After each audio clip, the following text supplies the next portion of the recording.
जोड़ती रेखा परना जे बिंदुए विद्युत क्षेत्रनी तीव्रता शून्य होय ते बिंदुए विद्युत स्थितिमान કેટલું હશે? ઓકે, તો આપણી પાસે બે વીજભારો છે. પહેલો છે ક્યુ કુલમ અને 9 ક્યુ કુલમ. બંને વચ્ચેનું અંતર 4 મીટર છે. તેમની જોડતી રેખા પરના જે બિંદુએ વિદ્યુત ક્ષેત્ર શૂન્ય હોય, મેં તમને સમજાવ્યું સજાતીય વીજભારો હોય તો વિદ્યુત ક્ષેત્ર શૂન્ય ક્યાં હોય? તે બે વીજભારોની વચ્ચે ઓછાની નજીક, એવું ચેપ્ટર 1 માં સમજાવ્યું. અને વિજાતીય વીજભારો હોય તો વિદ્યુત ક્ષેત્ર શૂન્ય ક્યાં હોય? તે બે વીજભારોની બહાર ઓછાની નજીક. એમાં ચિહ્નને ધ્યાનમાં લેવાનું નહીં. ઓકે, ખાલી મૂલ્ય જ જોવાનું. યાદ આવી ગયું બધાને? ઓકે, તો અહીં વિદ્યુત ક્ષેત્ર શૂન્ય ક્યાં થશે? બંને વીજભારો સજાતીય છે તો ઓછાની નજીક હશે. માન લો કે પી બિંદુ લઉં છું, ક્યુ થી એક્સ અંતરે છે અને આ કેટલા થાય? 4 - x થાય. વિદ્યુત ક્ષેત્ર શૂન્ય છે માટે E1 બરાબર E2 થાય ને. બંને ક્યુ વડે ઉત્પન્ન થતું વિદ્યુત ક્ષેત્ર ધનથી દૂર જાય એટલે E1 આપીએ. 9 ક્યુ થી ઉત્પન્ન થતું વિદ્યુત ક્ષેત્ર પણ દૂર જાય, નામ શું આપીએ? E2 આપીએ. થાય ને? તો બંને પરસ્પર વિરુદ્ધ અને સમાન મૂલ્યના એટલે E1 બરાબર E2. સૂત્ર કે ક્યુ અપોન આર સ્ક્વેર. પી બિંદુ સુધીનું અંતર x છે એટલે x સ્ક્વેર કે 9q અપોન 4 - x નો સ્ક્વેર થાય. k જશે, q જશે. તો 4 - x upon x whole square કર દો બરાબર 9. તો 4 - x અપોન x બરાબર 3 થશે. એટલે 3x થશે. માઇનસ x સમજાય એટલે પ્લસ થઈ જાય. 4x થશે. તો x ઇઝ ઇક્વલ ટુ કેટલા થશે? બોલો 1 મીટર થશે. વિદ્યુત ક્ષેત્ર શૂન્ય પી બિંદુ પાસે છે. આપણે તો વિદ્યુત સ્થિતિમાન શોધવાનું છે.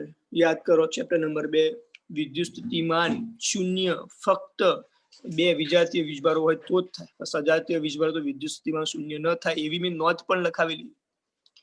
તો પી બિંદુ પાસે વિદ્યુત સ્થિતિમાન આપો V1 + V2. વિદ્યુત સ્થિતિમાન સૂત્ર KQ અપોન R. પહેલો વીજભાર Q છે, એનું અંતર x છે એટલે KQ અપોન x. બીજો વીજભાર 9Q અપોન R એટલે તરીકે શું છે? -4 - x છે. સાદુરૂપ આપો Q x તરીકે કેટલા છે? 1. અહીંયા 9KQ x તરીકે 1 એટલે 4 - x એટલે કેટલા થશે? 4 - 1 એટલે 3 થશે. બોલો KQ આ 3 ઉડશે, 3KQ એટલે જવાબ શું હશે? બોલો 4KQ. બોલો આવડે બધાને? અરે આવડે.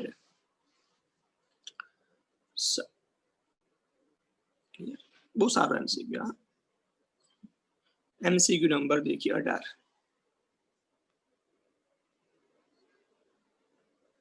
રકમ 600 માઇક્રોફેરાડે કેપેસિટન્સ ધરાવતા એક કેપેસિટરને 50 માઇક્રોકુલમ પ્રતિ સેકન્ડના સમાન દરથી 600 માઇક્રોફેરાડે કેપેસિટન્સ માઇક્રો એટલે 10⁻⁶ 50 માઇક્રોકુલમ પ્રતિ સેકન્ડ. કુલમ પ્રતિ સેકન્ડ એટલે વિદ્યુત પ્રવાહ કહેવાય. એટલે I કુલમ પ્રતિ સેકન્ડ માઇક્રો ગુણ્યા સમાન દરથી ચાર્જિંગ એટલે પ્રવાહ આપ્યો હોય તો તેનું વિદ્યુત સ્થિતિમાન 10 વોલ્ટ વધારવા માટે કેટલો સમય લાગશે? વિદ્યુત સ્થિતિમાન મારે 10 વોલ્ટ કરવું છે તો કેટલો સમય લાગશે? તો આપણને ખબર છે I બરાબર સૂત્ર તો આપણી પાસે Q/T. Q બરાબર સૂત્ર તો CV. આપણે તો T શોધવો છે એટલે CV અપોન I. ચલો C ની કિંમત મૂકીએ. 600 માઇક્રોફેરાડે. V ની કિંમત 10 વોલ્ટ અને I ની કિંમત 50 માઇક્રો. આ જશે 0 0 પણ જશે 600/5 બોલો કેટલા થશે 120 સેકન્ડ થાય રાઈટ MCQ નંબર 19 R1 અને R2 ત્રિજ્યા ધરાવતા ધાતુના બે ગોળાઓને વિદ્યુતભારિત કરવામાં આવે છે ઓકે હવે તેમને વાહક તારથી એકબીજાને સંપર્ક કરાવી યાદ કરો સંપર્ક કરાવીએ ત્યારે હંમેશા વિદ્યુત સ્થિતિમાન સમાન હોય એવું ચેપ્ટર 1 માં પણ મેં કીધું હતું અને ચેપ્ટર 2 માં કોઈ પણ બે ગોળાઓને એકબીજા સાથે સંપર્ક કરાય તો વિદ્યુત સ્થિતિમાન સમાન હોય પછી અલગ કરવામાં આવે છે તો તેમની સપાટી પરના વિદ્યુત ક્ષેત્રો અનુક્રમે E1 અને E2 હોય તો E1 ભાગ્યા E2 બરાબર ખાલી જગ્યા તો આપણી પાસે બે ગોળા હોય છે પહેલો ગોળો અને બીજો ગોળો પહેલા ગોળાની ત્રિજ્યા R1 છે બીજા ગોળાની ત્રિજ્યા R2 છે બંનેને આપણે તાર વડે જોડ્યા છે તો બંનેનું વિદ્યુત સ્થિતિમાન સમાન V1 બરાબર V2 એટલે પહેલા ગોળા પરનો વીજભાર માની લો કે Q1 થાય છે બીજા ગોળા પરનો Q2 upon R1 થાય કે Q2 upon R2 ઉપર નીચે આપણે R1 વડે ગુણી દઈએ એટલે R1 સ્ક્વેર થઈ જાય અહીંયા R1 થઈ જાય અહીંયા કે Q2 R2 સ્ક્વેર થઈ જાય અહીંયા R2 થઈ જાય આટલા ભાગને વિદ્યુત ક્ષેત્ર કહેવાય E1 R1 બોલો E2 R2 તો જવાબ શું આવશે E1 by E2 અહીંયા આવશે R2 by R1 ઓકે તો બે વિદ્યુત ક્ષેત્રોનો ગુણોત્તર શું આવશે R2 by R1 આપણે MCQ નંબર 20 બહુ સારું ક્વેશ્ચન એક કેપેસિટરની બે પ્લેટો વચ્ચેનું અંતર 5x છે તેમની વચ્ચેનું વિદ્યુત ક્ષેત્ર E0 એટલે શૂન્ય અવકાશનું હવે તેમની વચ્ચે x જાડાઈનું અને ડાઇલેક્ટ્રિક અચળાંક 3 ધરાવતું એક ચોસલું મૂકવામાં આવે છે જે પ્લેટને અટકીને મૂકવામાં આવે છે આ સ્થિતિમાં બે પ્લેટો વચ્ચેનો પોટેન્શિયલ ડિફરન્સ કેટલો આપણી પાસે બે પ્લેટો છે એકની પર ધન વીજભાર છે એકની પર ઋણ વીજભાર છે ઓકે બે પ્લેટો વચ્ચેનું કેટલું છે 5x ઓકે બે પ્લેટો વચ્ચેનું વિદ્યુત ક્ષેત્ર E0 છે હવે તેની વચ્ચે x જાડાઈનું અહીંયા x જાડાઈનું ડાઇલેક્ટ્રિક ચોસલું મૂકવામાં આવે છે તો આટલું કેટલું થાય અંતર 4x થઈ જાય કેમ કે આખું 5x હતું કેટલી ડાઇલેક્ટ્રિક અચળાંક 3 કીધું છે ડાઇલેક્ટ્રિક અચળાંક 3 તો આ શૂન્ય અવકાશનું વિદ્યુત ક્ષેત્ર અહીંયા માધ્યમ આવી ગયું એટલે માધ્યમનું વિદ્યુત ક્ષેત્ર આપણે E વડે બતાવતા તો આપણે બે પ્લેટો વચ્ચેનો પોટેન્શિયલ ડિફરન્સ હોતો તો પેલા માધ્યમનો V1 હશે અને શૂન્ય અવકાશનું V2 હશે V બરાબર શું થતું ED સેમાનું પણ ED પણ માધ્યમ E લખતા અહીંયા શૂન્ય અવકાશ એટલે E0 D1 એ નામ આપી દે D2 માધ્યમ માટે સૂત્ર તો યાદ કરો E0 by K D1 તરીકે આપણી પાસે x છે E0 એમના એમ D2 તરીકે 4x છે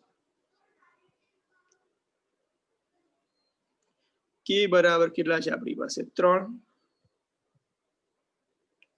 4E0x 4 તરી 12 થાય 12 પ્લસ 1 13 થશે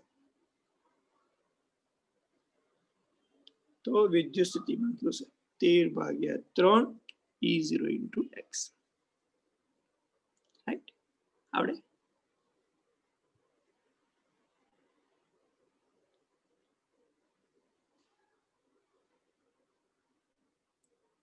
બોલો આવડે બધાને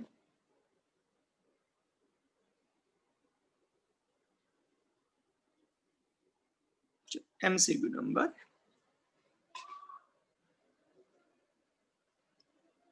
21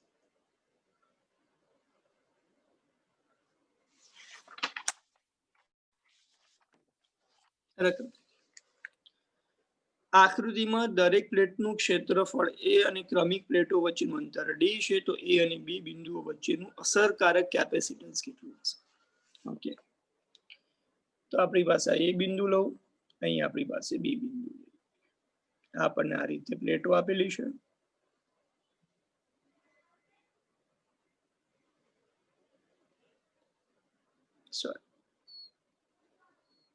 બી બિંદુ અહીંયા આપ્યું છે. મેં તમને લાસ્ટ ટાઈમ સમજાવ્યું એ અને બી બિંદુ વચ્ચેનું કેપેસિટન્સ શોધવું હોય, બંને સામેની બાજુએ હોય તો શું કરવું? છગડીયો કૌંસ દોરી દેવાનો. ઓકે, તો આ લાઈન ડાબી બાજુથી આવે છે અને આ લાઈન જમણી બાજુથી આવે છે. તો ગણવાનું યાદ છે. આ લાઈન જમણી બાજુથી આવે છે, આ લાઈન ડાબી બાજુથી આવે. ગણવાનું. આ લાઈન દેખો ડાબી બાજુથી આવે છે, આ લાઈન જમણી. ગણવાનું 3 વખત. સમતુલ્ય capacitance 3 A epsilon 0. Okay, ready? તો પેમ્પલેટ ના પૂરા. હવે આની અંદર થોડા એક્સ્ટ્રા સમજાવું. સવાલ એવો થાય, સર આ બે પ્લેટો સામસામે બીજું બિંદુ તમે કીધું, માનો સર એક જ બિંદુ એક જ બાજુએ હોય તો શું કરવું? એવો કદાચ પૂછાઈ જાય તો સર. ઓકે, પ્રશ્ન છે ને આ બે સામસામેનું મેં ટ્રીક સમજાવી દીધી તમને. ક્લિયર થઈ ગયું? આ ટ્રીક તો યાદ આવી ગઈ બધાને?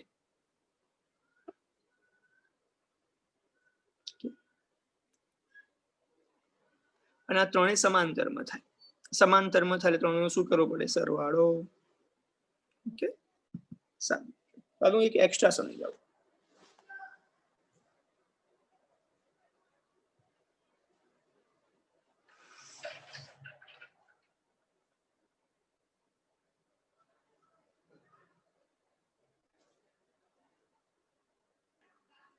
આમાં તો બહુ બધા સમ્સ છે આવે છે. ઓકે, ના બહુ એક્સ્ટ્રા ઓર્ડિનરી અમુક સમ્સ છે, કરી શકાય છે. પણ અમુક વસ્તુ આપણે બહુ એટલું બધું જવું નથી. ઓકે, કે બધું અમે શીખવાડીશું બધું ધીમે ધીમે જેમ જેમ સમય જશે. બે બિંદુ એક જ બાજુ હોય તો સર કેપેસિટન્સ કેવી રીતે શોધવું? સાંભળજો એની ટ્રીક. આ ગરણી જેવો આકાર દેખાય છે, ત્યાં નામ આપી દો Vx આપી દો. જે નામ એવું છે. નંબરિંગ એવું કરવાનું કે આ બે પ્લેટોની અંદર રહે. માન લો કે અહીંયા નામ આપીએ Vx1 આપીએ તો અહીંયા નામ આપી દો Vx2. આ Vx છે ને Vx ના બે ભાગ છે. તો અહીંયા આ જો P1 P2 આપી દો, અહીંયા નામ આપી દો R1 R2 આપી દો. નામ તમારે જે આપી શકે XY. સૌથી પહેલા એ પ્લેટ એ બિંદુ બી બિંદુ અહીં લખી દોરી દો. આની અંદર ટ્રીક આ રીતે વપરાય. આ છગડીયા કૌંસ હોય મેં ટ્રીક આપી તમને રીતે આપી. બરોબર? સારું. એ બિંદુ સાથે કોણ કોણ જોડાયેલું દેખો P1 ને P2 છે. ચલો, એ બિંદુ સાથે બે પ્લેટો છે. નામ આપો P1 અને P2. થઈ ગયું? સર બી સાથે કોણ છે? R1 અને R2. ચલો, બી સાથે કોણ છે? R1 અને R2. પરંતુ ધ્યાનથી બી સાથે R1 R2 છે, પણ R1 સાથે કોણ છે નજીક? કોણ છે? P2 છે. તો P2 સાથે R1 આવશે. રાઈટ? ઓકે. હવે બી સાથે બીજું કોણ છે? R2 છે.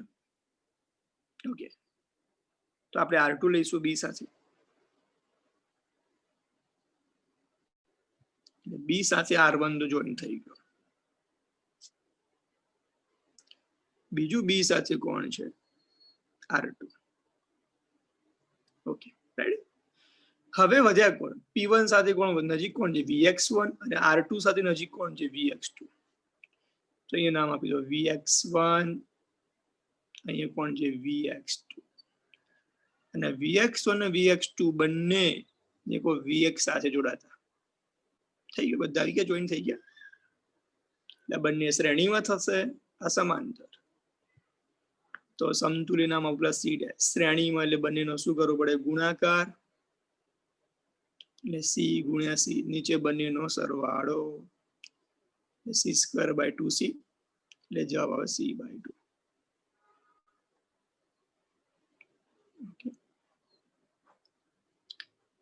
હવે આ C ડેશ અને આ જે પ્લેટ છે બંને સમાંતરમાં છે. બંને સમાંતરમાં છે. નામ આપીએ C ડબલ ડેશ. ઓકે, એટલે C dash plus C. C/2 plus C plus 2C plus C. એટલે 3c/2 c ની જગ્યાએ શું લખશો a એપ્સિલોન 0.b ફરી નંબરિંગ સમજાવો તમારે નંબરિંગ બે પ્લેટોની અંદરના ભાગે આપવાનું અહીં નામ આપો vx1 આપી દો vx તમે જે નામ આપી શકો એવું નહીં મેં આપીએ જ નામ આપવાના નામ p1 p2 એ નામ આપી મેં આ બનાવ્યું પહેલું એ બિંદુ દોરી દેવાનું એ બિંદુ સાથે કઈ કઈ કયા કયા નંબર છે દેખો p1 ને p2 છે દેખાય તો લખી દો અહીંયા p1 અને p2 લખ્યા b સાથે કોણ કોણ નામ છે બોલો r1 અને r2 તો b સાથે દેખો એક r2 અને એક r1 પણ r1 ની નજીક કોણ છે देखो r1 ની નજીક p2 છે એટલે p2 આવી ગયા રાઈટ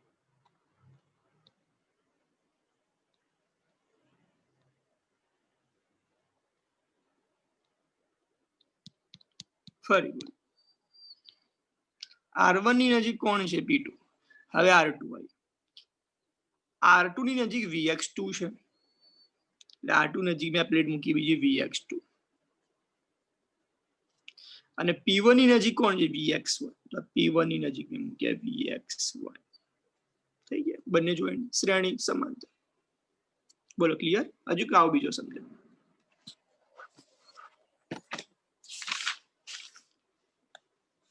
मान लो कि આપી છે બે પ્લેટો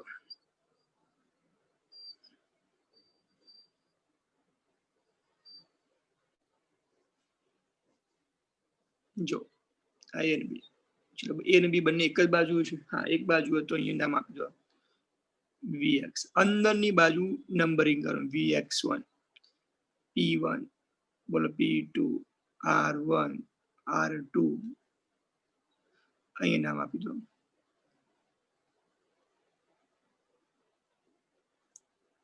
vx2 જે નામ આપવું આપો જ્યાં જગ્યાએ તમારી મરજી સૌથી પહેલું એ બિંદુ બોલો એ બિંદુ સાથે કઈ કઈ પ્લેટો p1 ને p2 જોઈન્ટ કરો આ p1 અને p2 થઈ ગઈ એટલે જે નામ આપવું અપાય લ્યા કઈ r1 r2 જે નામ આપવું આપો સાત p1 ની નજીક કોણ છે બોલો vx1 લખો vx1 લખ્યા બોલો p2 ની નજીક કોણ છે r1 p2 નજીક આપો r1 આવી ગયા આ vx1 અને r1 બે જોઈન્ટ થાય છે કયા બિંદુ આગળ જોઈન્ટ થાય છે vx આગળ લો બે જોઈન્ટ કરે નામ આપું અહીંયા vx રાઈટ બીજું vx સાથે કોણ છે r2 બી બિંદુ તો અહીંયા હતા જ vx સાથે કોણ છે r2 અને બી બિંદુ સાથે કોણ છે vx2 આવડે એક ગોઠવો ને એટલે વારા પરથી બીજા ગોઠવતા નજીક નજીકની ગોઠવતા જવા બોલો એ સાથે કોણ p1 p2 ગોઠવ્યા p1 ની નજીક કોણ છે vx1 લેવું vx1 ગોઠવ્યા બીજું p2 નજીક કોણ છે r1 તો r1 ગોઠવ્યા r1 અને vx1 બે જોઈન્ટ થાય કયા બિંદુ જોઈન્ટ કર્યા બે vx આ vx ની સાથે કોણ છે બીજી કઈ પ્લેટ છે r2 લખી અને b ની સાથે કોણ છે vx2 લખી બંને સમાંતરમાં તો c + c થાય એટલે 2c થશે આ બંને સમાંતર સમાંતર સાથે આ શું આવે શ્રેણી આવે એટલે c ડબલ ડેશ શું થાય 2c ગુણ્યા c 2c + c 2c² / 3c 2/3c બે પ્લેટો વચ્ચેનું અંતર જો સમાન હોય તો a એપ્સિલોન 0.b એટલે આવડે ને આવડે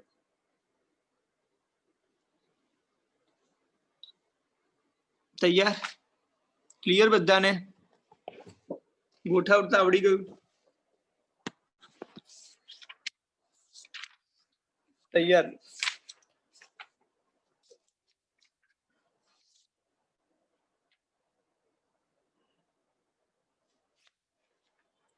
અલ્યા કોઈને હજુ ડાઉટ છે માન લો કે આપણી પાસે આ જે છે K1 ડાઇલેક્ટ્રિક અચળાંક ધરાવતું માધ્યમ છે અને K2 ડાઇલેક્ટ્રિક અચળાંક ધરાવતું માધ્યમ છે.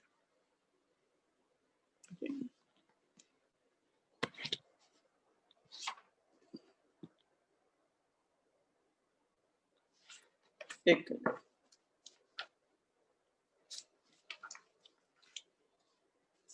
રકમ તમને કહું કેવી છે.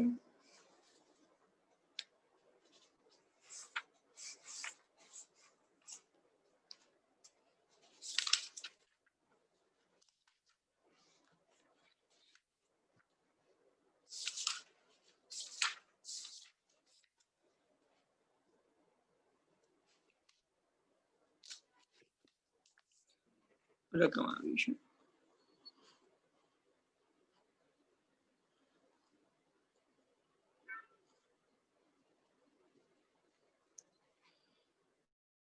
આપણી પાસે K1 ના K2 છે, બંને વચ્ચેનું અંતર D1 અને D2 છે. તો આમનું સમતુલ્ય કેપેસિટન્સ કેટલું થાય? તો સ્વાભાવિક વસ્તુ છે. જો પહેલા શું કહે, જે ભાગ આ ડાર્ક લાઈન હોય ને એ બંને બિંદુ આગળ બેટરી જોડીએ તો આ બંને બાજુ બાજુમાં શું થાય? શ્રેણીમાં થાય. ઓકે, તો પહેલું કેપેસિટન્સ શ્રેણીમાં છે એટલે બંનેનો શું કરવો પડે? ગુણાકાર. નીચે બંનેનો શું કરવો પડે? સરવાળો. C1 ગુણ્યા C2 નીચે C1 પ્લસ C2. C થાય એ એપ્સિલોન અપોન ડી લખાય. કેમ? એકચ્યુઅલી માધ્યમ છે, માધ્યમમાં તો એપ્સિલોન 0 ન લખાય, D1. એ તો એ એપ્સિલોન અપોન D2. નીચે શું લખાશે? એ એપ્સિલોન અપોન D1, એ એપ્સિલોન અપોન D2.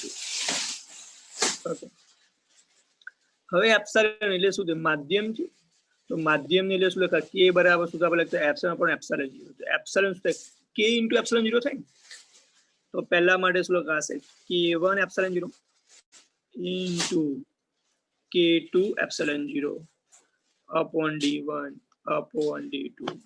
અહીંયા શું લખશે? એ K1 epsilon 0 upon D1 plus એ K2 epsilon 0 upon D2. Common શું નીકળે? એ એપ્સિલોન 0 અપોન એ એપ્સિલોન 0 કોમન નીકળશે બંનેમાંથી. તો એક એ એપ્સિલોન 0 ઉડશે, રાઈટ ને? શું વધશે? તો K1 તો K1 D1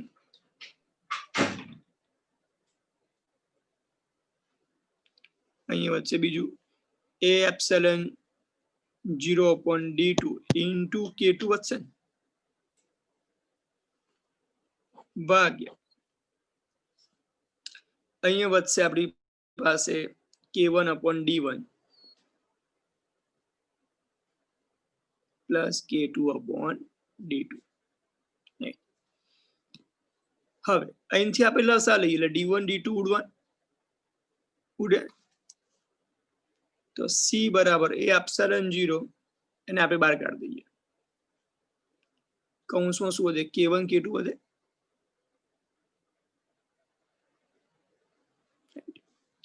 upon D1 D2. અહીંથી લસા લો તો K1 D2 K2 D1 upon D1 D2. આ બે ઉડવાના. તો એ એપ્સિલોન 0 K1 K2 અપોન શું હશે? K1 D2 K2 D1. K1 K2 ને નીચે લાવી દઈએ એટલે K1 D2 અપોન છેદનો છેદમાં લઈ શકાય ને? છેદનો છેદ એટલે અંશમાં જ જવાનું. K2 D1 અપોન શું છે? K1 K2. તો K1 K1 જશે, K2 K2 જશે. એ epsilon 0 D1 upon K1 plus D2 upon K2. તો સમતુલ્ય કેપેસિટન્સ આ થાય. આવડે ના આવડે? તૈયાર?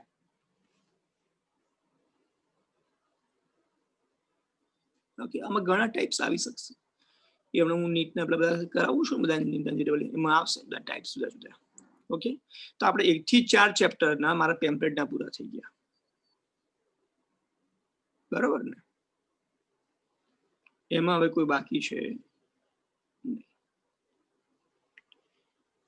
હવે જોઈએ આપણે નીટના અને જે આપણે એક્સ્ટ્રા કરીએ છીએ હા આટલા લાંબા એમસી એમાં પહેલો ક્વેશ્ચન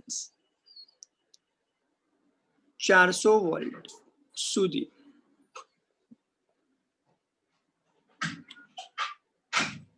વિદ્યુત ભારિત કરેલા 4 માઇક્રોફેરેડના એક કેપેસિટર 1 કિલો ઓહમ